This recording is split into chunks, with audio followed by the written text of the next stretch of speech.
श्री शिवाय नमस्तुभ्यं। हर हर महादेव। ओम नमः शिवाय। स्वागत है आप सभी का आपके अपने चैनल हमारे संस्कार में। आज हम आपके लिए लेकर आए हैं सावन के पावन महीने में पढ़ी जाने वाली शिव महापुराण की कथाएं, उसका अध्याय 14। लेकिन उससे पहले आप सभी से नम्र निवेदन है कि जो भी चैनल पर नए हैं चैनल को सब्सक्राइब करें, वीडियो को लाइक करें, ज़्यादा से ज़्यादा शेयर करें, साथ ही साथ बेल आइकन को भी अवश्य ही दबाएं। कमेंट्स बॉक्स में ओम नमः शिवाय, हर हर महादेव, जय श्री कृष्णा जिसमें भी आप श्रद्धा रखते हो अवश्य लिखें, क्योंकि सावन के पावन महीने में शिव का नाम या किसी भी भगवान के रूप का नाम जितनी बार लिया जाता है उतनी ही बार जन्म जन्मांतरों के पाप स्वतः ही नष्ट हो जाते हैं। भगवान भोलेनाथ की कृपा आप सभी पर हमेशा बनी रहे। आज हम 13 सीढ़ियों का सफर तय करके 14वीं सीढ़ी पर अपने कदम रख रहे हैं और हमारे भीतर हर दिन उथल पुथल मचती रहती है, क्योंकि ये कलयुग ही ऐसा है। हमारी इच्छाएं और बुद्धि आपस में टकराती रहती हैं। कभी हमारी मोहमाया जीतती है और कभी जो संकल्प जो नियम हम अपने लिए बनाते हैं वो हार जाते हैं। परंतु यही उथल पुथल जब भगवान शिव की भक्ति में हम लगे हुए होते हैं या उनकी शरण में होते हैं तो उसमें से एक अमृत तुल्य वस्तु निकलती है जो हमारे शांति, ज्ञान और निर्भयता को बढ़ाती है। आज की कथा भी एक ऐसा ही संदेश हम सब के लिए लेकर आई है, जिससे सुनने के, पढ़ने के और किसी को सुनाने के बाद हम अपने भीतर जो विष रूपी बुराइयां हैं उनको हम पहचान पाएंगे और हम अपनी पूरी श्रद्धा भाव से कोशिश करेंगे कि हम उसे छोड़ पाएं। आज भगवान भोलेनाथ से हम सभी मिलकर हाथ जोड़कर शीश नवाकर प्रार्थना करते हैं कि हे नीलकंठ भगवान, जैसे आपने समुद्र मंथन के दौरान सृष्टि के कल्याण के लिए विष का पान किया था और उसे अपने कंठ में ही रोक लिया था, वैसे ही हमें अपने भीतर की नकारात्मक शक्तियों को और अपने विचारों को रोकने के लिए आप हमें भी शक्ति दें, अपने चरणों की भक्ति दें और अपनी कृपा का पात्र बनाएं और हमें निश्चल, निष्कपट और निर्मल ऐसा बुद्धि और विवेक दें, जिससे हम अपने साथ साथ अपनों को और अपनों को ही क्यों, जो भी हमारे संपर्क में आते हैं उन सभी को ऐसी मदद कर सकें, उन्हें ऐसा ज्ञान दे सकें ताकि वो सभी ऊंचे और श्रेष्ठ बन सकें। चलिए अब शुरू करते हैं आज का अध्याय। भगवान शिव एक ब्राह्मण का रूप धारण करके देवी पार्वती के आश्रम में पहुंच गए, पर जब वहां उन्होंने देवी पार्वती से उनकी तपस्या का राज जानना चाहा, यानी के कारण पूछना चाहा, तो देवी ने अपनी सखी विजया से सब कुछ कहलवा दिया। किंतु भगवान शिव जो कि ब्राह्मण का वेश धर कर गए थे, उन्होंने देवी के मुंह से ही वह सब कुछ बताने और जानने की इच्छा प्रकट की। तब देवी पार्वती अपने मुंह से इस प्रकार कहने लगी। यहाँ तक का वृतांत हमने कल अपनी वीडियो में सुना दिया था। अब उसके आगे के वृतांत को जारी रखते हुए हम आगे का वृतांत सुना रहे हैं। देवी पार्वती कहने लगी, हे जटाधारी विप्रवर, मेरा सारा वृतांत सुनिए। मेरी सखी ने जो कुछ भी कहा है वह बिल्कुल सत्य है, उसमें कुछ भी झूठ नहीं है। मैं मन, वाणी और क्रिया द्वारा सत्य ही कहती हूँ, कभी भी असत्य नहीं कहती। मैंने साक्षात अपने पति भाव से भगवान शंकर का ही वर्ण किया है, यानी कि मैं जन्मों जन्मों से उन्हें ही अपना पति मानती हूँ। यद्यपि मैं यह जानती हूँ कि वह दुर्लभ वस्तु भला मुझे कैसे प्राप्त हो सकती है, फिर भी मन की उत्कंठा और चाह से विवश होकर मैं यह तपस्या कर रही हूँ। ब्राह्मण से ऐसी बात कहकर पार्वती देवी उस समय मौन हो गई। तब उनकी वह बात सुनकर ब्राह्मण ने कहा, ब्राह्मण इस प्रकार कहने लगे कि इस समय तक मेरे मन में यह जानने की बहुत प्रबल इच्छा थी कि यह देवी किस दुर्लभ वस्तु को चाहती है जिसके लिए ऐसा महान तप कर रही है। किंतु हे देवी, तुम्हारे मुखारविंद से यह सब कुछ सुनकर उस अभीष्ट यानी कि तुम्हारी इच्छित वस्तु को जान लेने के बाद अब मैं यहाँ से जा रहा हूँ। तुम्हारी जैसी इच्छा हो वैसा करो। यदि तुम मुझसे ना कहती तो मित्रता यानी कि मेरा यहाँ आना निष्फल हो जाता अब जैसा तुम्हारा कार्य है वैसा ही उसका परिणाम भी मिलेगा। जब तुम्हें इसी में सुख है तब मुझे कुछ नहीं कहना है। वहाँ ऐसी बात कहकर ब्राह्मण रूपधारी भगवान शिव ने ज्यों ही वहाँ से जाने का विचार किया, त्यों ही देवी पार्वती प्रणाम करके उनसे इस प्रकार कहने लगी कि हे विप्रवर, आप क्यों जाएंगे? ठहरिए और मेरे हित की बात तो बता कर जाइए। देवी के ऐसा कहने पर दंडधारी ब्राह्मण देवता रुक गए और इस प्रकार कहने लगे, देवी, यदि मेरी बात सुनने का मन है तो मुझे भक्ति भाव से ठहरा रही हो और वह सब तत्व मैं बता रहा हूँ जिससे तुम्हें हिताहित का ज्ञान हो जाएगा, यानी कि तुम्हारा किस में भला है वो पता लग जाएगा। महादेव जी के प्रति मेरे मन में गौरव बुद्धि है, अतः मैं उनके सब प्रकार के कार्य जानता हूँ, तो भी तुम्हें यथार्थ बात कहता हूँ। तुम सावधान हो और ध्यान पूर्वक सुनो। हे देवी, वृषभ के चिन्ह से अंकित ध्वजा धारण करने वाले महादेव जी सारे शरीर में भस्म रमाए रहते हैं, सिर पर जटा धारण करते हैं, धोती की जगह बाघ का चर्म पहनते हैं और चादर की जगह हाथी की खाल ओढ़ते हैं। हाथ में भीख मांगने के लिए खोपड़ी लिए रहते हैं। झुंड के झुंड सांप उनके सारे अंगों में लिपटे रहते हैं और वे विष खाकर ही पुष्ट होते हैं, यानी कि संतुष्ट होते हैं। अभक्ष भक्षी हैं, उनके नेत्र बड़े भद्दे हैं और देखने में भी डरावने लगते हैं। उनका जन्म कब, कहाँ और किससे हुआ है वह आज तक कोई नहीं जान पाया। घर गृहस्थी के भोग से तो वे सदा दूरी ही बनाकर रखते हैं। और देवी, यह भी सुनो कि नंग धड़ंग होकर वे घूमते रहते हैं और भूत प्रेतों को सदा अपने साथ रखते हैं। उनके एक दो नहीं 10 भुजाएं हैं। और देवी, मैं समझ नहीं पाता कि किस कारण से तुम्हें उन्हें अपना पति बनाना चाहती हो। तुम्हारी बुद्धि और ज्ञान कहाँ चला गया है? इस बात को आज सोच विचार कर मुझे बताओ।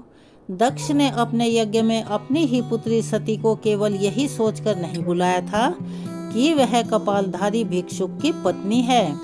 इतना ही नहीं, उन्होंने यज्ञ में भाग देने के लिए सभी देवताओं को बुलवाया, किंतु शंभु को छोड़ दिया। सती उस अपमान के कारण अत्यंत क्रोध से व्याकुल हो उठी। उसने अपने प्यारे प्राणों को तो छोड़ा ही, शंकर जी को भी त्याग दिया। और देवी, तुम तो स्त्रियों में रत्न की तरह से हो। तुम्हारे पिता समस्त पर्वतों के राजा हैं, फिर तुम क्यों इस उग्र तपस्या के द्वारा वैसे पति को पाने की अभिलाषा करती हो? सोने की मुद्रा अर्थात अशर्फी देकर बदले में उतना ही बड़ा कांच लेना चाहती हो? उज्जवल चंदन छोड़कर अपने अंगों में कीचड़ लपेटना चाहती हो? सूर्य के तेज का परित्याग करके जुगनू की चमक पाना चाहती हो? महीन वस्त्र त्याग कर अपने शरीर को चमड़े से ढकने की इच्छा रखती हो? घर में रहना छोड़कर वन में धूनी रमाना चाहती हो? हे देवेश्वरी, यदि तुम इंद्र आदि लोकपालों को त्याग कर शिव के प्रति अनुरक्त हो, यानी कि उन्हें पति के रूप में पाना चाहती हो, तो अवश्य ही रत्नों के उत्तम भंडार को त्याग कर लोहा पाने की इच्छा रखती हो। लोक में इस बात को बिल्कुल भी अच्छा नहीं कहा गया है। शिव के साथ तुम्हारा संबंध मुझे इस समय परस्पर विरुद्ध दिखाई दे रहा है। हम इंसानों की भला क्या बिसात है, जब माँ पार्वती को भी परीक्षा देनी पड़ी। ब्राह्मण रूपधारी भगवान शिव देवी पार्वती की इच्छा जानने के बाद उन्हें किस प्रकार से उनकी परीक्षा ले रहे हैं, बार बार उन्हें शिव जी के अवगुण गिनवा रहे हैं। अगर आप यहाँ तक पहुँच चुके हैं तो मैं उम्मीद करती हूँ कि आपको इस कथा में बहुत ही मजा आ रहा होगा। और आपसे एक अनुरोध भी करती हूँ कि इस कथा को अंत तक अवश्य ही सुनिएगा और कमेंट्स बॉक्स में अपनी अच्छी सी राय अवश्य ही लिखिएगा। तो ब्राह्मण देवता देवी पार्वती से कहते हैं कि देवी, कहाँ तुम जिनके नेत्र प्रफुल्ल कमल दल के समान शोभायमान हो रहे हैं, और कहाँ वे रुद्र जो 3 भद्दी आंखें धारण करते हैं। तुम तो चंद्रमुखी हो और वो शिव पंचमुख कहे गए हैं। तुम्हारे सिर पर दिव्य वेणी सर्पिणी सी की शोभा पा रही है, यानी नागिन के समान दिखाई दे रही है। परंतु शिव जी के मस्तक पर तो जटाजूट बताया जाता है, वह प्रसिद्ध है। तुम्हारे अंग में चंदन का अंगराग होगा और शिवजी के शरीर में चिता की भस्म। कहाँ तुम्हारी सुंदर मृदुल साड़ी और कहाँ शंकर जी के उपयोग में आने वाले हाथी की खाल। देवी, कहाँ तुम्हारे अंगों में दिव्य आभूषण और कहाँ शंकर जी के सर्वांग में लिपटे हुए नाग। कहाँ तुम्हारी सेवा के लिए तैयार रहने वाले संपूर्ण देवता, और कहाँ भूतों की दी हुई बलि को पसंद करने वाले शिव। कहाँ तो मृदंग की मधुर ध्वनि और कहाँ डमरू की डिमडिम, कहाँ भेरियों के समूह की गड़गड़ाहट और कहाँ अशुभ श्रृंगीनाद, कहाँ ढक्का का शब्द और कहाँ अशुभ गलनाद। देवी, तुम्हारा यह उत्तम रूप शिव के योग्य कदापि नहीं है। यदि उनके पास धन होता तो वे दिगंबर क्यों रहते।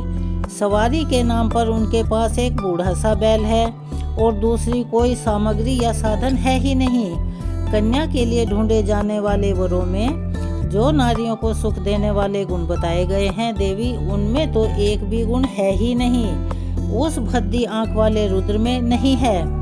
तुम्हारे अंदर पनप रहे काम को उन्हीं हर ने देवता ने दग्ध कर दिया, यानी कि भस्म कर दिया। और तुम्हारे प्रति उनका अनादर तो तभी देख लिया गया था जब वे तुम्हें छोड़कर कहीं और चले गए थे। उनकी कोई जाति नहीं देखी जाती, उनमें विद्या और ज्ञान का भी पता नहीं चलता। पिशाच ही उनके सहायक हैं और विष तो उनके कंठ में ही दिखता है। वे सदा अकेले रहने वाले और विशेष रूप से विरक्त हैं, इसीलिए तुम्हें हर के साथ अपने मन को नहीं जोड़ना चाहिए। कहाँ तुम्हारे कंठ में सुंदर हार और कहाँ उनके गले में पड़ी नरमुंडों की माला। हे देवी, तुम्हारे और हर के रूप आदि सभी एक दूसरे के विरुद्ध हैं। फिर मुझे तो यह संबंध कहीं से कहीं तक भी नहीं जच रहा। फिर तुम्हारी जैसी इच्छा हो वैसा करो। संसार में जो कुछ भी असाध्य वस्तु है वह सब तुम स्वयं चाहने लगी हो, अर्थात जिसे कोई भी नहीं चाहता उसकी तुम इच्छा कर रही हो।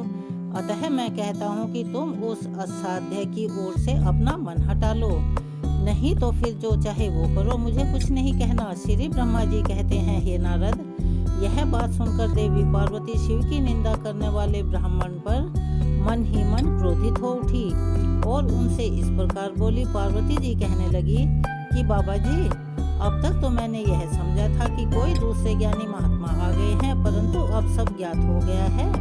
आपकी सारी कलई, आपकी पोल खुल चुकी है। आपसे अब मैं क्या कहूँ। विशेषतः उस दशा में जब आप अवध ब्राह्मण हैं।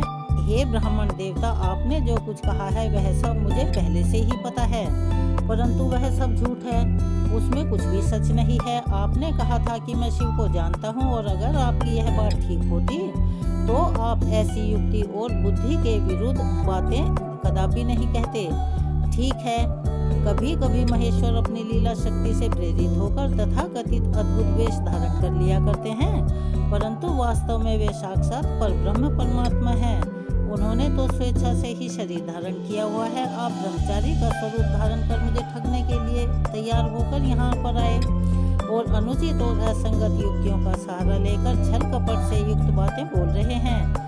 मैं भगवान शंकर के स्वरूप को भलीभांति जानती हूँ, इसीलिए यथा योग्य विचार करके उनके तत्व का वर्णन करती हूँ। वास्तव में शिव निर्गुण ब्रह्म हैं, कारणवश सगुण हो गए हैं जो निर्गुण हैं। समस्त गुण जिनके स्वरूपभूत हैं, उनकी जाति भला कैसे हो सकती है। ब्राह्मण देवता, वे भगवान सदाशिव समस्त विद्याओं के आधार हैं। फिर उन पूर्ण परमात्मा को किसी विद्या से भला क्या काम। पूर्व काल में कल्प के आरंभ में भगवान शंभु ने श्री विष्णु को उच्छ्वास रूप से संपूर्ण वेद प्रदान किए थे, अतः उनके समान उत्तम प्रभु दूसरा भला कौन है। और जो सबके आदि कारण है, उनकी अवस्था अथवा आयु का माप कैसे हो सकता है। प्रकृति उन्हीं से उत्पन्न हुई है, फिर उनकी शक्ति का दूसरा क्या कारण हो सकता है। जो लोग सदा प्रेम पूर्वक शक्ति के स्वामी भगवान शंकर का भजन करते हैं, उन्हें भगवान शंभु प्रभु भक्ति के उत्साह शक्ति और मंत्र शक्ति, यह तीनों अक्षय शक्तियाँ प्रदान करते हैं। भगवान शिव के भजन से ही जीव मृत्यु को जीत लेता है और निर्भय हो जाता है, इसीलिए तीनों लोकों में उनका महामृत्युंजय नाम प्रसिद्ध है। ब्राह्मण देवता उन्हीं के अनुग्रह से विष्णु तत्व को, ब्रह्मा जी ब्रह्म तत्व को और देवता देवत्व को प्राप्त हुए हैं। शिव जी का पक्ष लेकर बहुत बोलने से भला क्या लाभ है। वे भगवान शंभु ही स्वयं महाप्रभु हैं। कल्याण रूपी शिव की सेवा से यह कौन सा मनोरथ है जो सिद्ध नहीं हो सकता। उन महादेव जी के पास किस बात की कमी है जो वे भगवान सदाशिव स्वयं मुझे पाने की इच्छा करें। मुझ में ऐसा क्या है। यदि शंकर जी की सेवा ना करें तो मनुष्य 7 जन्मों तक दरिद्र ही रहता है और उन्हीं शिव की सेवा से सेवक को लोक में कभी ना नष्ट होने वाली लक्ष्मी प्राप्त हो जाती है। जिनके सामने 8 सिद्धियां नित्य आकर सिर नीचा किए इस इच्छा से नृत्य करती हैं कि वे भगवान हम पर संतुष्ट हो जाएं, उनके लिए कोई भी हितकर वस्तु दुर्लभ भला कैसे हो सकती है। देवी पार्वती फिर आगे कहती हैं कि हे ब्राह्मण देवता, यद्यपि यहाँ मांगलिक कहीं जाने वाली वस्तुएं शंकर जी का सेवन नहीं करती, फिर भी उनके स्मरण मात्र से ही सभी का मंगल होता है। और यह बात तो आप भी भली भांति जानते हैं, जिनकी पूजा के प्रभाव से ही उपासक का हर प्रकार से भला होता है, उद्धार हो जाता है, संपूर्ण कामनाएं सिद्ध हो जाती हैं। सदा निर्विकार रहने वाले उन परमात्मा शिव में विकार भला कहाँ से आ सकता है। जिस पुरुष के मुख में निरंतर शिव का यह मंगलमयी नाम निवास करता है, उसके दर्शन मात्र से ही अन्य सब सदा पवित्र हो जाया करते हैं। जैसा कि आपने कहा कि वे चिता की भस्म लगाते हैं, परंतु यदि उनका लगाया हुआ भस्म अपवित्र होता तो उनके शरीर से झड़कर गिरे हुए उस भस्म को देवता लोग सदा अपने सिर पर क्यों धारण करते। अतः शिव जी के अंगों के स्पर्श से अपवित्र वस्तु भी पवित्र हो जाती है। जो महादेव सगुण होकर तीनों लोकों के कर्ता भरता और हरता है तथा निर्गुण रूप में शिव कहलाते हैं, वे बुद्धि के द्वारा पूर्ण रूप से कैसे जाने जा सकते हैं। पर ब्रह्म परमात्मा शिव जी का जो निर्गुण रूप है, उसे आप जैसी बहिर्मुख लोग भला कैसे जान सकते हैं। जो दुराचारी और पापी हैं, वे देवताओं से बहिष्कृत हो जाते हैं।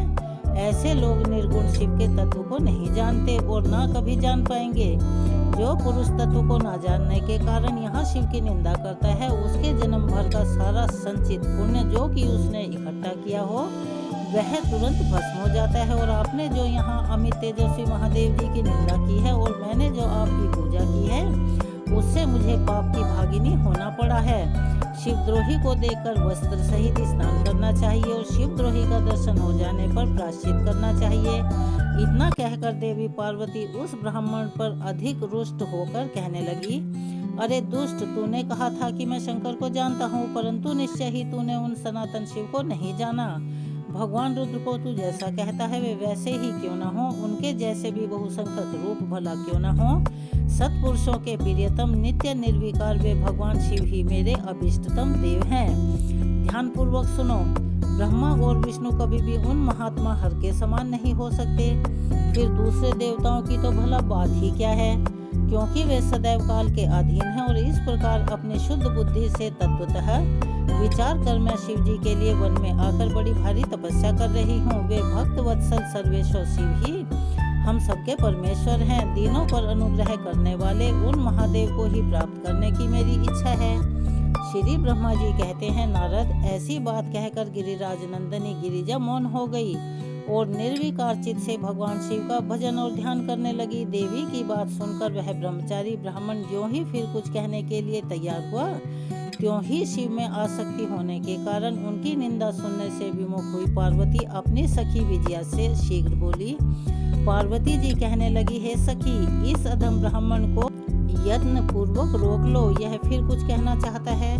यह केवल शिव जी की ही निंदा करेगा और जो शिव की निंदा करता है केवल उसी को पाप नहीं लगता, बल्कि उस निंदा को जो सुनता है उसको भी पाप का भागीदार बनना पड़ता है।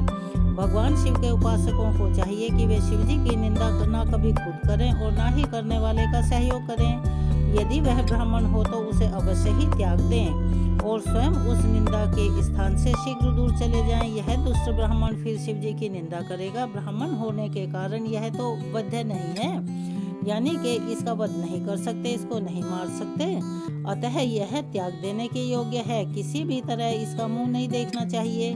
हे सखी, इस स्थान को छोड़कर हम लोग आज ही किसी दूसरे स्थान पर शीघ्र ही चले जाएंगे, जिससे फिर इस अज्ञानी के साथ बात करने का अवसर मुझे दोबारा ना मिले। श्री ब्रह्मा जी कहते हैं, नारद, ऐसा कहकर उमा ने जैसे ही अन्यत्र जाने के लिए अपना पैर उठाया, त्यों ही भगवान शिव ने अपने साक्षात स्वरूप से प्रकट होकर प्रिय पार्वती का हाथ पकड़ लिया। प्रभु की कैसी अद्भुत लीला है। अब आप सभी से अनुरोध है कि आप अपनी आंखें बंद करें, अपने मन को नियंत्रण में करें और भगवान शिव के इस रूप का ध्यान करें। आपको उनका आत्मसात हो जाएगा और उनके दर्शन भी होंगे।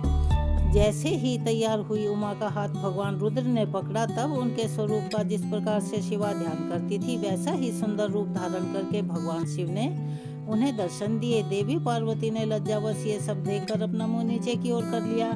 तब भगवान शिव उनसे बोले, प्रिय बताओ मुझे छोड़कर कहाँ जाओगी? अब मैं फिर कभी तुम्हारा त्याग नहीं करूँगा। मैं प्रसन्न हूँ, वर मांगो। देवी, मुझे तुम्हारे लिए कुछ भी अदेय नहीं है। हे देवी, आज से मैं तपस्या के लिए मोल खरीदा हुआ तुम्हारा दास हो गया। तुम्हारा सौंदर्य भी अब मेरे मन को मोहने लगा है। अब तुम्हारे बिना मुझे एक क्षण भी एक युग के समान जान पड़ता है।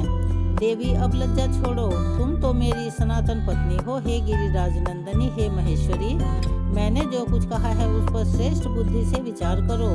और स्वस्थिर चित्त वाली पार्वती, मैंने नाना प्रकार से तुम्हारी बारंबार परीक्षा ली है। लोक लीला का अनुसरण करने वाले मुझ स्वजन के अपराध को क्षमा कर दो। हे देवी, तीनों लोकों में तुम्हारी जैसी अनुरागिनी मुझे दूसरी कोई और दिखाई नहीं देती।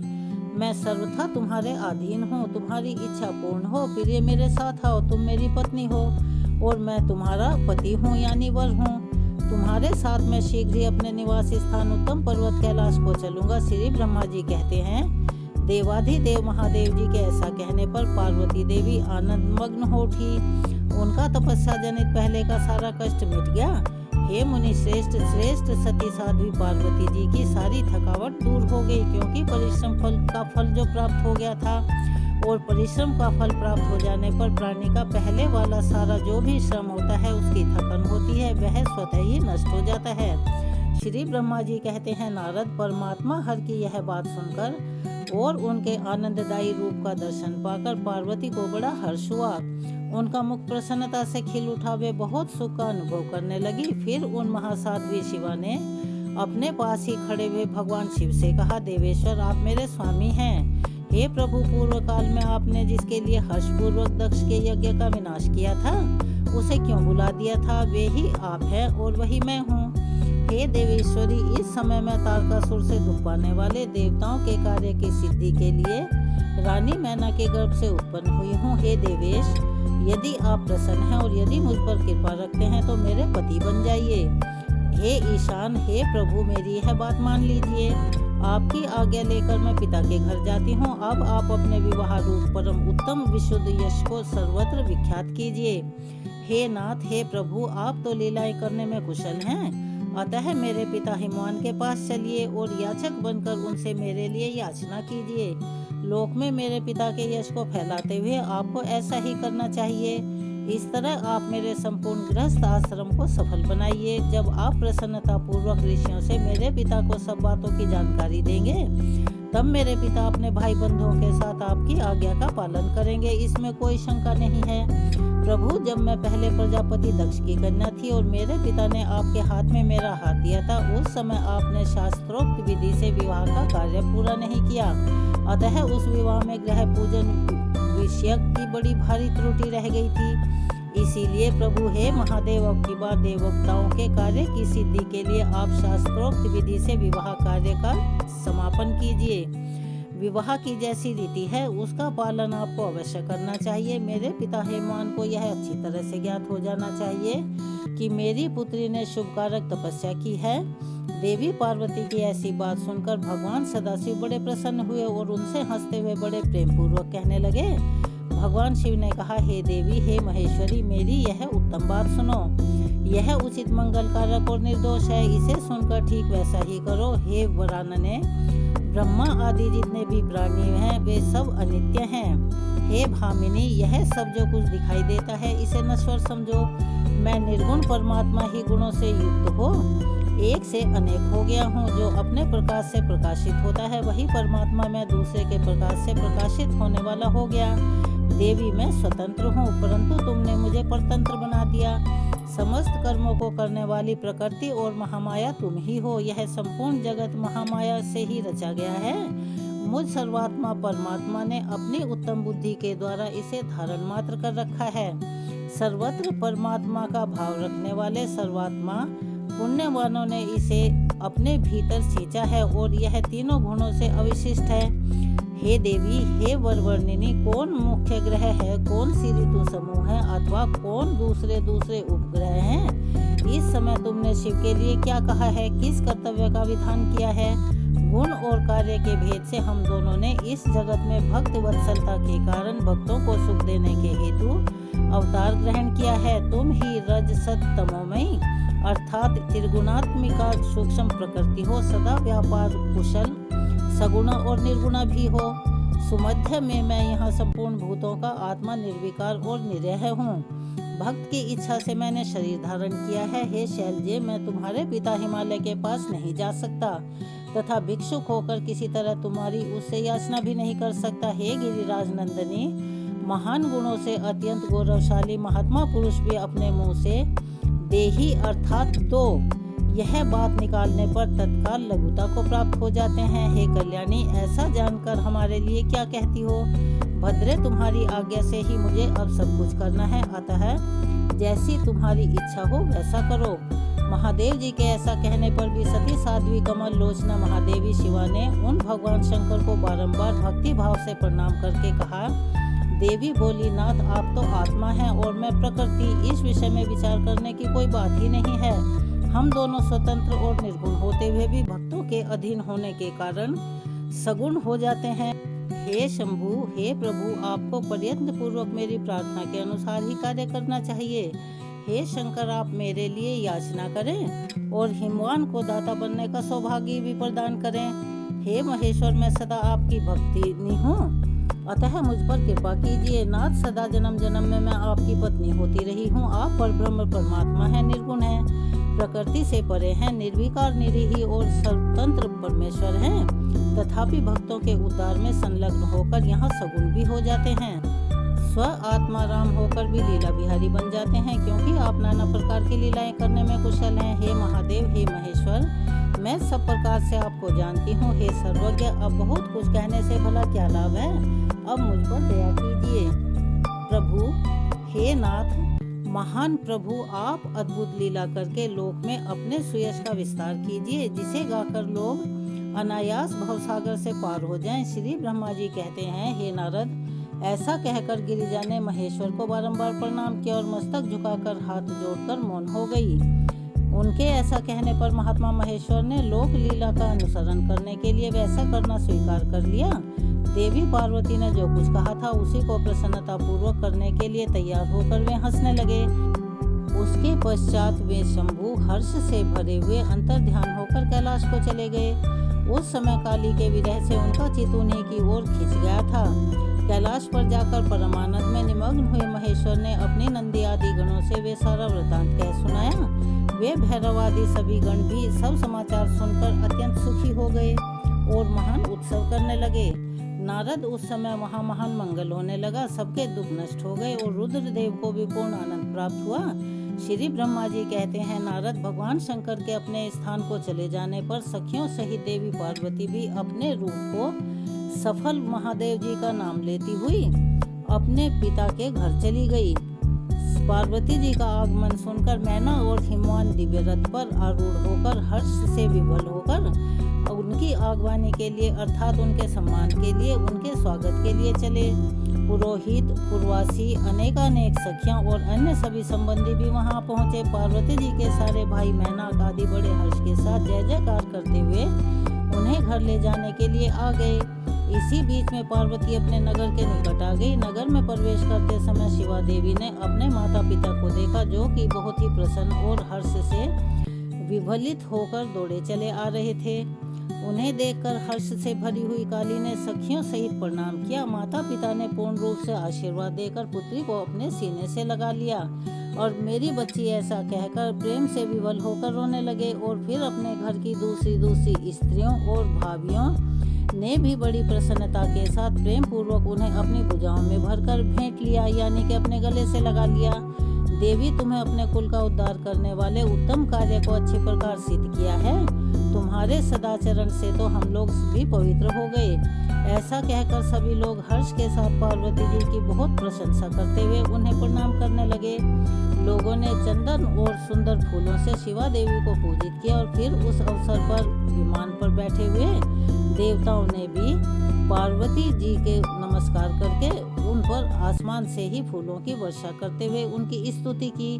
हे नारद, उस समय तुम्हें भी एक सुंदर रथ पर बिठाकर ब्राह्मण आदि सभी लोग नगर में ले गए। फिर ब्राह्मण सखियों और दूसरी स्त्रियों ने बड़े आदर के साथ शिवा का घर के भीतर प्रवेश करवाया। स्त्रियों ने उनके ऊपर बहुत सारी वस्तुएं न्यौछावर की। ब्राह्मणों ने आशीर्वाद दिए। मुनीश्वर पिता हिमवान और माता मेनका को बड़ी प्रसन्नता हुई। उन्होंने अपने गृहस्थाश्रम को सफल माना और यह अनुभव किया कि कुपुत्र की अपेक्षा सुपुत्री ही श्रेष्ठ है। इस बात को आप सभी बहुत ध्यानपूर्वक सुनिएगा कि कुपुत्र की जगह अगर एक सुपुत्री हो तो वह अति उत्तम है। यहाँ पर समाज के लिए भी एक बहुत बड़ा संदेश है कि बेटे की चाह में अक्सर लोग अपनी कोख में ही, खासकर परिवार के लोग, या उनको जबरदस्ती ही उनकी कोख में ही बच्चियों को मरवा देते हैं। तो इसीलिए कहा जाता है कि अगर आप पुत्र की चाहत रखते हैं और पुत्र ने आपकी देखभाल नहीं की, जिसके कारण बहुत सारे लोगों को, बहुत सारे बुजुर्गों को इस दयनीय अवस्था में अपने परिवार के सहारे की जब उन्हें सबसे ज़्यादा ज़रूरत होती है, यानी कि उनकी वृद्धा अवस्था होती है, उस समय उन्हें या तो उनके बच्चे सड़कों पर भटकने के लिए छोड़ देते हैं या फिर उनके बच्चे ही उन्हें वृद्धाश्रम में भेज देते हैं। हालांकि सारे बेटे ऐसे नहीं होते, पांचों उंगलियां बराबर नहीं होती, लेकिन फिर भी आजकल आप देखेंगे तो आपको ज़्यादातर ऐसी घटनाएं देखने को मिल जाएंगी। लेकिन वो एक कहावत है कि जहाँ ऐसे काम होते हैं, बुरे काम होते हैं, वहाँ अच्छे भी होते हैं। आसपास के कुछ लोग आपको अच्छे मिलेंगे और कुछ आपको इसी तरह की हरकतें करते हुए मिलेंगे। तो सबसे पहले यह जरूरी है कि अपने घर में अपने बच्चों को आप सही शिक्षा और संस्कार दें, चाहे वह बेटा हो या बेटी हो। कभी कभी बेटियां भी गलत संगत में पड़कर गलत हो जाती हैं या उनके संस्कार अच्छे नहीं होते, तो इसका पूरा का पूरा दोष उन बेटियों पर नहीं डालना चाहिए।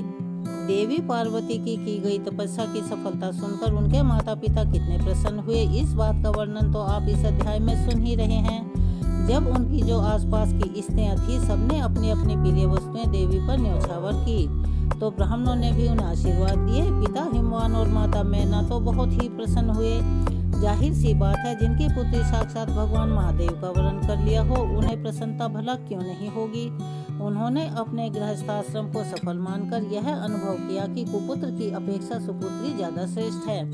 गिरिराज ने ब्राह्मण और बंदीजनों को ढेर सारा धन दिया और ब्राह्मणों से अपने घर पर मंगल पाठ करवाया। हे मुने, इस प्रकार पार्वती जी के साथ हर्ष भरे माता पिता, भाई तथा भाभियां भी घर के आंगन में प्रसन्नता पूर्वक बैठी। फिर हिमवान प्रसन्नचित होकर सभी का आदर सत्कार करके गंगा स्नान के लिए गए। अब यहाँ पर भी शंभू ने जो लीला रचाई उसका भी वर्णन सुनिए। जब बीच में ही सुंदर लीला करने वाले भक्तवत्सल भगवान शंभू एक अच्छा नाचने वाला नट बनकर मेनका के पास आ गए। उन्होंने बाएं हाथ से सींग और दाहिने हाथ में डमरू ले रखा था। पीठ पर उन्होंने कथरी रख छोड़ी थी। लाल वस्त्र पहने वे भगवान रुद्र नाच और गान में अपनी निपुणता का परिचय दे रहे थे। सुंदर नट का रूप धारण किए हुए भगवान शिव ने मेनका के पास बैठी हुई स्त्रियों की टोली के पास में जाकर बड़ा सुंदर नृत्य किया और अत्यंत मनोहर नाना प्रकार के गीत भी गाए। उन्होंने वहां सुंदर ध्वनि करने वाले कई प्रकार के शंख और डमरुओं को भी बजाया तथा नाना प्रकार की बड़ी मनोहारिणी लीलाएं भी की। नटराज की उस लीला को देखने के लिए नगर के सभी स्त्री पुरुष बालक वृद्ध वहां पर सभी इकट्ठे हो गए। हे मुने, उस सुमधुर गीत को सुनकर और उस पर भी उत्तम मनोहर नृत्य को देखकर वहां आए हुए सभी लोग तत्काल मोहित हो गए। मैना भी मोहित हो गई। उधर देवी पार्वती ने अपने हृदय में भगवान शंकर का साक्षात दर्शन कर लिया। वे त्रिशूल आदि चिन्ह धारण करके अत्यंत सुंदर दिखाई दे रही थी। उनका सारा अंग विभूति से विभूषित था। वे हड्डियों की माला से अलंकृत थे। उनका मुख सूर्य, चंद्र और अग्नि रूप तीनों नेत्रों से उद्दसित था। उन्होंने नाग का यज्ञोपवीत धारण किया था। उनके उस सुरम्य रूप को देखकर दुर्गा प्रेमावेश से मूर्छित हो गई।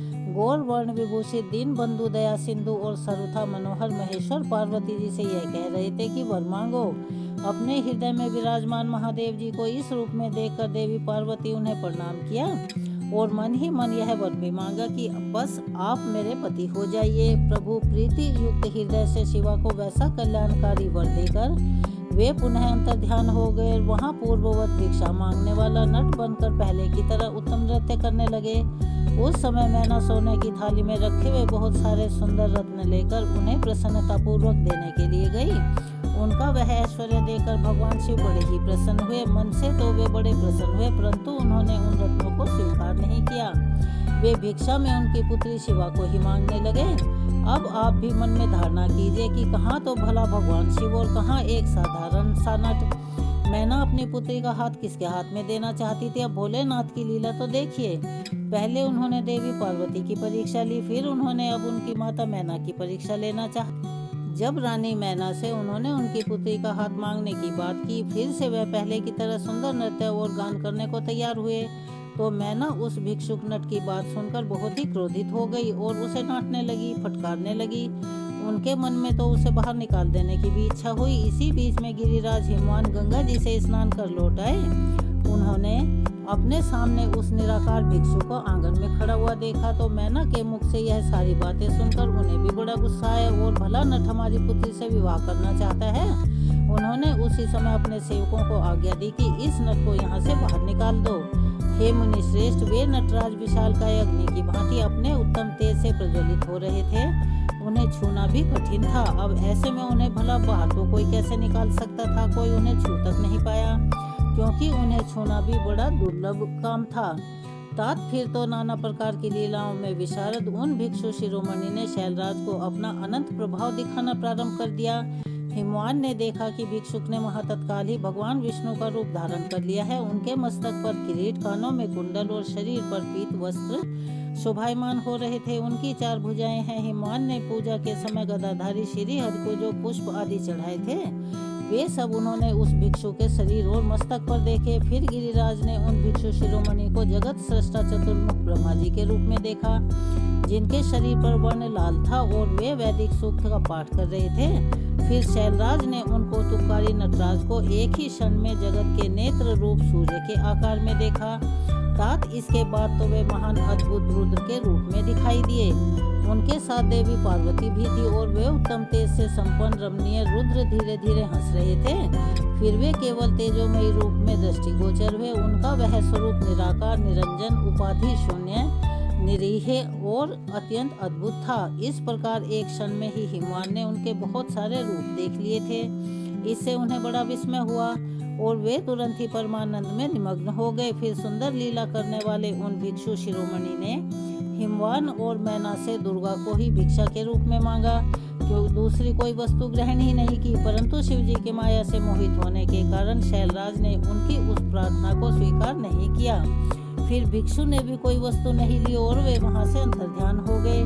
तब मैना और शैलराज को उत्तम ज्ञान हुआ और वे सोचने लगे कि भगवान शिव हमें अपनी माया से छलकर अपने स्थान को चले गए। यह विचार कर उन दोनों की भगवान शिव में पराभक्ति हुई, जो महान मोक्ष की प्राप्ति कराने वाली, दिव्य तथा संपूर्ण आनंद प्रदान करने वाली है। इस अध्याय में आपने एक बात का जरूर ध्यान किया होगा कि भगवान शिव ने जब देवी पार्वती को वरदान दिया था, तब देवी ने जब कहा था कि आप आइए प्रभु, मेरे घर पर आकर मेरे माता पिता से मेरा हाथ मांगिए, उस समय भगवान शिव ने उनसे कहा था कि देवी, मैं कभी किसी के आगे हाथ नहीं फैलाता, जबकि लोग मेरी चाहत रखते हैं। ऐसे में भगवान शिव ने देवी पार्वती की बात की लाज रखी और उन्होंने छद्म रूप में आकर देवी के माता पिता से उनका हाथ भी मांग लिया। श्री ब्रह्मा जी कहते हैं, नारद, मैना और हिमवान की भगवान शिव के प्रति उच्च कोटि की अनन्य भक्ति देख इंद्र आदि सभी देवता परस्पर विचार करने लगे। फिर गुरु बृहस्पति और ब्रह्मा जी की सम्मति के अनुसार सभी मुख्य देवताओं ने शिव जी के पास जाकर उनको प्रणाम किया और वे हाथ जोड़कर उनकी स्तुति इस प्रकार करने लगे कि हे देवाधिदेव महादेव, हे करुणाकर, हे शंकर जी, हम सब आपकी शरण में आए हैं, कृपा कीजिए। आपको हे प्रभु नमस्कार है। हे स्वामी, आप भक्तवत्सल होने के कारण सदा भक्तों के कार्य सिद्ध करते हैं, दीनों का उद्धार करने वाले, दया के सिंधु हैं और भक्तों को हर विपत्तियों से मुक्ति दिलाने वाले हैं। इस प्रकार महेश्वर की स्तुति करके देवराज इंद्र सहित संपूर्ण देवताओं ने मैना और हिमवान की अन्य शिव भक्ति के विषय में सारी बातें आदर पूर्वक बताई। देवताओं की यह बात सुनकर महेश्वर ने उनकी प्रार्थना स्वीकार कर ली और हंसते हुए उन्हें आश्वासन देकर विदा किया। तब सभी देवता अपना कार्य सिद्ध हुआ मानकर भगवान सदाशिव की प्रशंसा करते हुए शीघ्र ही अपने घर को लौटकर, यानी अपने अपने स्थान को लौटकर प्रसन्नता का अनुभव करने लगे। फिर भक्त वत्सल महेश्वर भगवान शंभु जो की माया के स्वामी हैं, निर्विकार चित्त से शैलराज के यहाँ गए। उस समय गिरिराज हिमवान सभा भवन में अपने बंधु वर्ग से घिरे हुए पार्वती जी सहित प्रसन्नता पूर्वक बैठे हुए थे। इसी अवसर पर वहां सदाशिव ने पदार्पण किया। वे हाथ में दंड छत्र, शरीर पर दिव्य वस्त्र, ललाट में उज्जवल तिलक और एक हाथ में स्फटिक की माला के साथ गले में शालिग्राम धारण किए हुए भक्ति पूर्वक हरि नाम का जप कर रहे थे और देखने में साधु वेशधारी ब्राह्मण जान पड़ते थे। उन्हें अपने दर पर आया हुआ देखकर सहपरिवार हिमवान उठकर खड़े हो गए। उन्होंने उन अपूर्व अतिथि देवता को भूतल पर दंड के समान पड़कर भक्ति भाव से साष्टांग प्रणाम किया। देवी पार्वती ब्राह्मण रूपधारी प्राणेश्वर शिव को पहचान गई थी, अतः उन्होंने भी उन्हें मस्तक झुकाया और मन ही मन बड़ी प्रसन्नता के साथ उनकी स्तुति की। आखिरकार उनके भावी वर उनके घर पर जो पधारे थे, ब्राह्मण रूपधारी शिव ने उन सभी को प्रेम पूर्वक आशीर्वाद दिया, किंतु शिवा को सबसे अधिक मनोवांछित शुभ आशीर्वाद प्रदान किया। शैलाधिराज हिमवान ने बड़े आदर से उन्हें मधुर पर्क आदि पूजन सामग्री भेंट की और उस ब्राह्मण ने बड़ी प्रसन्नता के साथ वह सब कुछ ग्रहण कर लिया। फिर गिरिश्रेष्ठ हिमाचल ने उनका कुशल समाचार पूछा। हे मुनि, अत्यंत प्रीति पूर्वक उन द्विजराज की विधिवत पूजा करके शैलराज ने पूछा कि हे महाराज, आप कौन हैं? तब उन ब्राह्मण शिरोमणि ने गिरिराज से शीघ्र ही आदर पूर्वक कहा। वे कहने लगे, गिरिश्रेष्ठ, मैं उत्तम विद्वान वैष्णव ब्राह्मण हूँ जो ज्योतिषी की वृत्ति का आश्रय लेकर भूतल पर भ्रमण करता रहता हूँ। मन के समान मेरी गति है। मैं सर्वत्र जाने में समर्थ और गुरु की दिव्य शक्ति से सर्वज्ञ, परोपकारी, शुद्ध आत्मा, दया सिंधु और विकार नाशक हूँ। मुझे ज्ञात हुआ है कि तुम अपनी इस लक्ष्मी जैसी सुंदर रूप वाली दिव्य सुलक्षणा अपनी पुत्री को एक आश्रय रहित, असंग, कुरूप और गुणहीन वर महादेव के हाथ में देना चाहते हो। वे रुद्र देवता मरघट में वास करते हैं, शरीर में सांप लपेटे रहते हैं और योग साधते फिरते रहते हैं। उनके पास पहनने के लिए एक वस्त्र भी नहीं है, वैसे ही नंग धड़ंग घूमते हैं, आभूषण की जगह सर्प धारण करते हैं और उनके कुल का नाम तक आज किसी को ज्ञात ही नहीं हुआ है। वे कुपात्र और कुशील हैं, स्वभावतः विहार से दूर रहते हैं, सारे शरीर में भस्म रमाते हैं, क्रोधी और अविवेकी हैं और उनकी अवस्था कितनी है यहाँ तक कि किसी को ज्ञात नहीं है। वे अत्यंत कुत्सित जटा का बोझ सदा सिर पर धारण किए रहते हैं। वे भले बुरे सभी को आश्रय देने वाले, भ्रमणशील यानी यहाँ से वहाँ घूमने वाले, नागहार धारी, भिक्षु, कुमार परायण और हठ पूर्वक वैदिक मार्ग का त्याग करने वाले हैं। ऐसे अयोग्य वर को आप अपनी इतनी सुलक्षणा बेटी क्यों देना चाहते हैं? अचल राज, अवश्य ही आपका यह विचार मंगलदायक नहीं है। नारायण कुल में उत्पन्न ज्ञानियों में श्रेष्ठ गिरिराज, मेरे कथन का मर्म समझो। तुमने जिस पात्र को ढूंढ रखा है वह इस योग्य है ही नहीं कि उसके हाथ में पार्वती का हाथ दे दिया जाए। शैलराज, तुम ही देखो, उनके एक भी भाई बंधु तक नहीं है। तुम तो बड़े बड़े रत्नों की खान हो, किंतु उनके घर में एक बूझी भाग भी नहीं है और वे सर्वथा निर्धन हैं। गिरिराज, तुम शीघ्र ही अपने भाई बंधुओं से, मैना देवी से, सभी बेटों से और पंडितों से भी प्रयत्न पूर्वक पूछ लो, किंतु पार्वती से मत पूछना, उनसे कुछ मत पूछना, क्योंकि उन्हें तो शिव के गुण दोष की परख ही नहीं है। श्री ब्रह्मा जी कहते हैं, हे नारद, ऐसा कहकर वे ब्राह्मण देवता जो नाना प्रकार की लीला करने वाले शांत स्वरूप शिव ही थे, शीघ्र खा पी कर आनंद पूर्वक वहां से अपने घर को चल दिए। उनका काम जो था वो तो हो गया। अब मैना का क्रोध भवन में प्रवेश, भगवान शिव का हिमवान के पास सप्त ऋषियों को भेजना तथा हिमवान द्वारा उनका सत्कार, सप्त ऋषियों तथा अरुंधति का और महर्षि वशिष्ठ का मैना और हिमवान को समझाकर पार्वती का विवाह भगवान शिव के साथ करने के लिए कहना। इसका वर्णन भी आप सुनिए। यह एक ऐसी गंगा है जिसमें जितना गोता लगाएंगे उतना ही मजा आएगा और उतना ही आपको ज्ञान प्राप्त होगा। श्री ब्रह्मा जी कहते हैं, ब्राह्मण रूपधारी शिव जी के वचनों का मैना के ऊपर बड़ा प्रभाव पड़ा। वह उनकी बातों में आ गई और उन्होंने फिर दुखी होकर अपने पति गिरिराज से कहा कि हे गिरिराज, इन वैष्णव ब्राह्मण ने शिव जी की जो निंदा की है उसे सुनकर मेरा मन उनकी ओर से बहुत खिन्न और बहुत विरक्त हो गया है। शैलेश्वर रुद्र के रूप, शील और नाम सभी कुत्सित हैं और मैं अब उन्हें अपनी सुलक्षणा पुत्री बिल्कुल नहीं दूंगी। यदि आप मेरी बात नहीं मानोगे तो मैं निसंदेह मर जाऊंगी और अभी इस घर को छोड़ दूंगी अथवा जहर खा लूंगी, पार्वती के गले में फांसी लगाकर गहन वन में चली जाऊंगी या फिर उसे महासागर में डुबो दूंगी, परंतु अपनी बेटी को रुद्र के गले में नहीं मरूंगी। ऐसा कहकर मैना देवी तुरंत को भवन में चली गई और अपने हार को फेंक कर रोती हुई धरती पर लौट गई। इधर भगवान शिव को इस बात का पता चल गया। तब उन्होंने अरुंधति सहित सप्त ऋषियों को बुलाया और मैना के पास जाकर उन्हें समझाने की आज्ञा दी। शिव जी का आदेश प्राप्त कर भगवान शिव को नमस्कार कर वे दिव्य ऋषि आकाश मार्ग से उस स्थान को चल दिए जहाँ हिमवान की नगरी थी। उस दिव्यपुरी को देखकर उन सब ऋषियों को बड़ा विस्मय हुआ। वे हिमाचलपुरी की परस्पर प्रशंसा करते हुए सभी ऐश्वर्यों से भरे पूरे हिमवान के घर जा पहुँचे। उन सूर्य तुल्य तेजस्वी सातों ऋषियों को दूर से ही आकाश के रास्ते आते देखकर हिमवान को भी बड़ा विस्मय हुआ। वे बोले, यह 7 सूर्य तुल्य तेजस्वी मुनि मेरे पास आ रहे हैं। मुझे प्रयत्न पूर्वक इस समय इनकी पूजा अवश्य ही करनी चाहिए। सबको सुख देने वाले हम गृहस्थ लोग धन्य हैं, जिनके घर पर ऐसे महात्मा पदार्पण किया करते हैं। श्री ब्रह्मा जी कहने लगे। इसी समय वे मुनि आकाश से उतरकर पृथ्वी पर आकर खड़े हो गए। उन्हें सामने देख हिमवान बड़े आदर के साथ आगे बढ़े। हाथ जोड़कर मस्तक झुकाकर उन सप्त ऋषियों को प्रणाम करने के बाद उन्होंने बड़े सम्मान के साथ उन सब की पूजा की और उन्हें आगे करके कहने लगे, मेरा गृहस्थाश्रम आज धन्य हो गया है। ऐसा कहकर उन्हें बैठने के लिए भक्ति पूर्वक आसन ला कर दिए। जब वे सभी आसनों पर विराजमान हो गए तब उनकी आज्ञा लेकर हिमवान भी बैठे और वहां उन ज्योतिर्मयी महर्षियों से इस प्रकार कहने लगे, आज मैं धन्य हो गया हूँ, कृत हो गया हूँ। मेरा जीवन सफल हो गया है। मैं लोक में बहुत से तीर्थों की भांति दर्शनीय बन गया, क्योंकि आप जैसे विष्णु रूपी महात्मा यहाँ पधारे हैं। आप लोग पूर्ण काम है, हम दीनों के घरों में भला आपका क्या काम हो सकता है। फिर भी मुझ सेवक के योग्य यदि कोई भी कार्य हो या सेवा हो तो हे प्रभु, हे मुनिवरों, आप कृपा पूर्वक उसे अवश्य कहिए। उसे पूर्ण करने से तो मेरा जीवन सफल हो जाएगा। तब ऋषिगण कहने लगे, शैलराज, भगवान शिव को जगत का पिता कहा गया है और शिवा को जगत माता कहा गया है। अतः तुम्हें महात्मा शंकर को अपनी कन्या दे देनी चाहिए। हिमालय ऐसा करके तुम अपना जन्म सफल कर लोगे और तुम जगत गुरु के भी गुरु हो जाओगे। इसमें कोई संशय नहीं। मुनीश्वर सप्तऋषियों का यह वचन सुनकर हिमवान ने दोनों हाथ जोड़कर उन्हें प्रणाम करके इस प्रकार कहा, महाभाग सप्त ऋषियों, आप सभी ने जो बात कही है उसे शिव की इच्छा से तो मैंने पहले ही मान रखा है, किंतु प्रभु इन दिनों एक वैष्णव धर्मी ब्राह्मण ने आकर भगवान शिव के प्रति प्रसन्नता पूर्वक बहुत सारी उल्टी बातें बताई हैं। तभी से शिवा की माता का ज्ञान भ्रष्ट हो गया है और वे अपनी बेटी का विवाह उस योगी रुद्र के साथ करना ही नहीं चाहती। हे ब्राह्मणों, वे बड़ा भारी हट करके मैले कपड़े पहनकर को भवन में चली गई हैं और समझाने पर भी नहीं समझ रही। मैं भी उस वैष्णव ब्राह्मण की बात को सुनकर ज्ञान भ्रष्ट हो गया हूँ। आपसे सच कहता हूँ, भिक्षुक रूपधारी महेश्वर को बेटी देने की मेरी भी अब इच्छा नहीं है।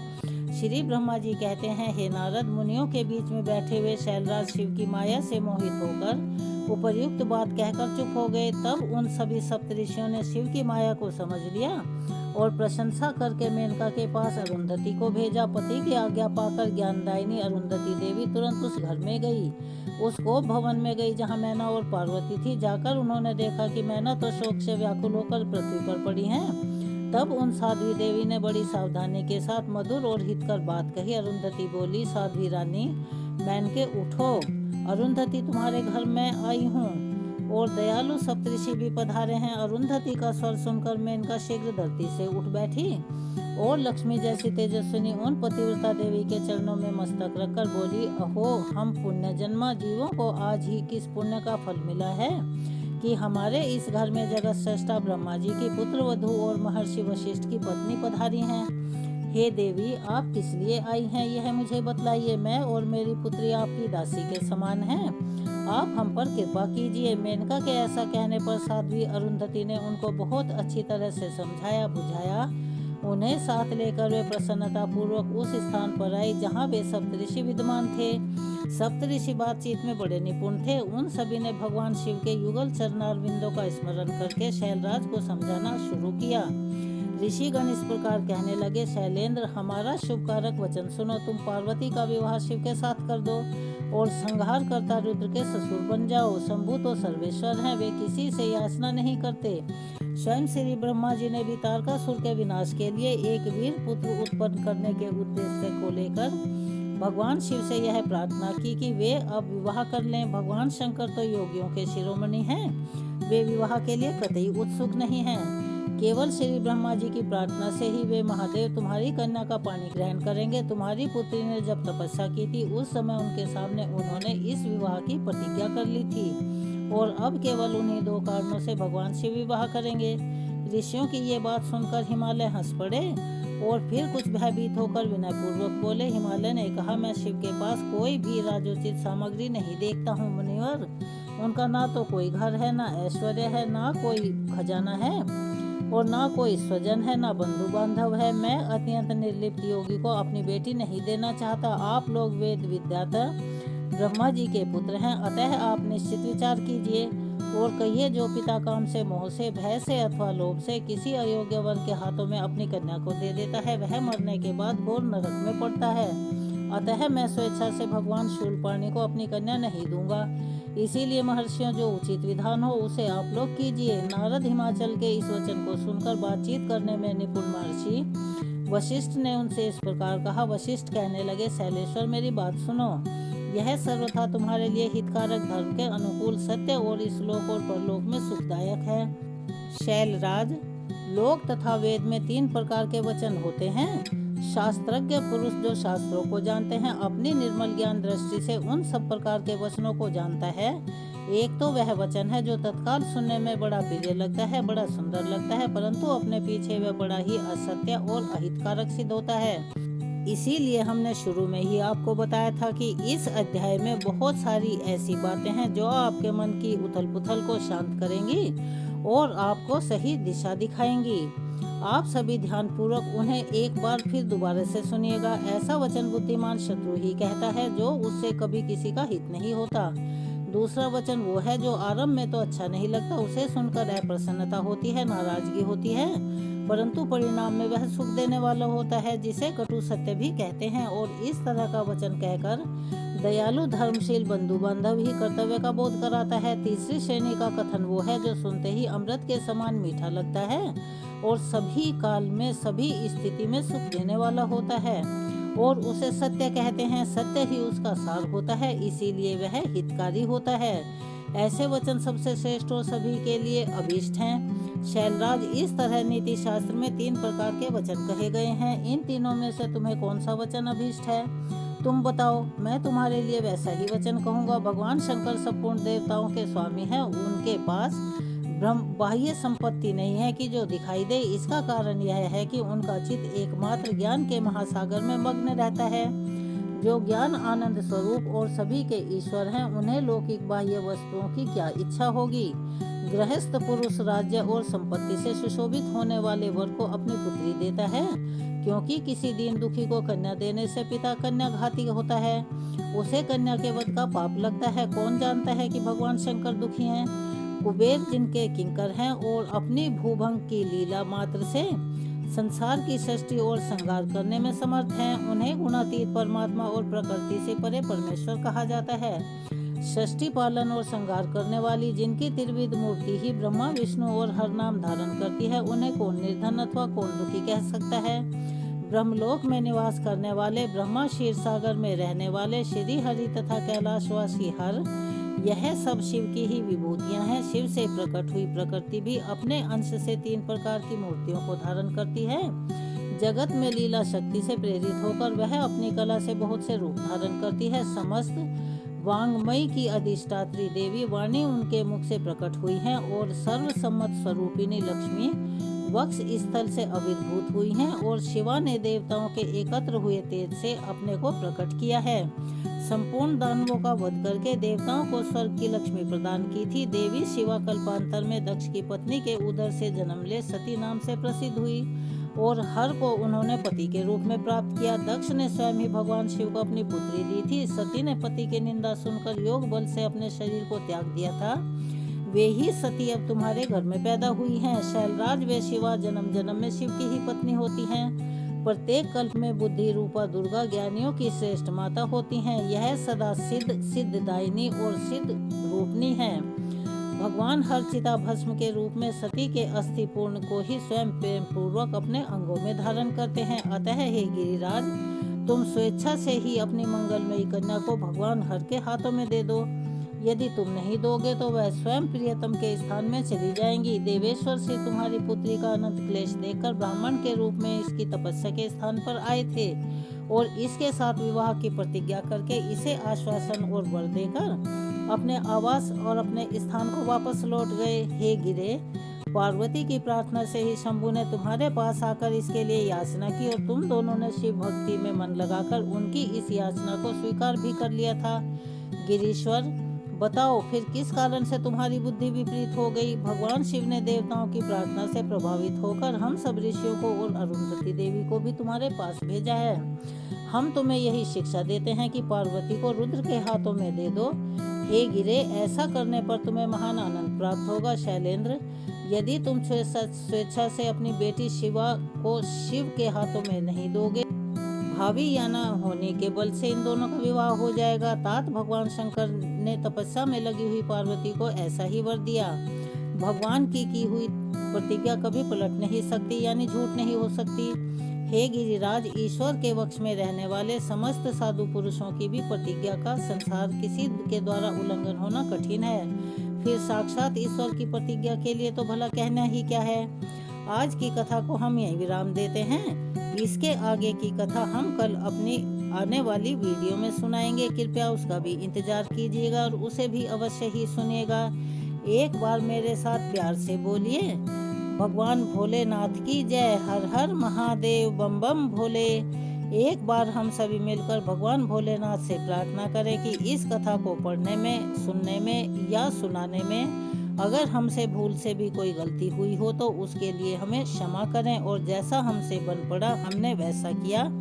हमारे इस करे हुए कार्य को, इस पढ़ी हुई कथा को वो स्वीकार करें। अगर आप चैनल पर नए हैं तो चैनल को सब्सक्राइब करें, वीडियो को लाइक करें, ज़्यादा से ज़्यादा शेयर करें, बेल आइकन को भी अवश्य ही दबाएं। कमेंट्स बॉक्स में हर हर महादेव लिखना ना भूलें। अपना सहयोग हमें ऐसे ही प्रदान करते रहें। धन्यवाद।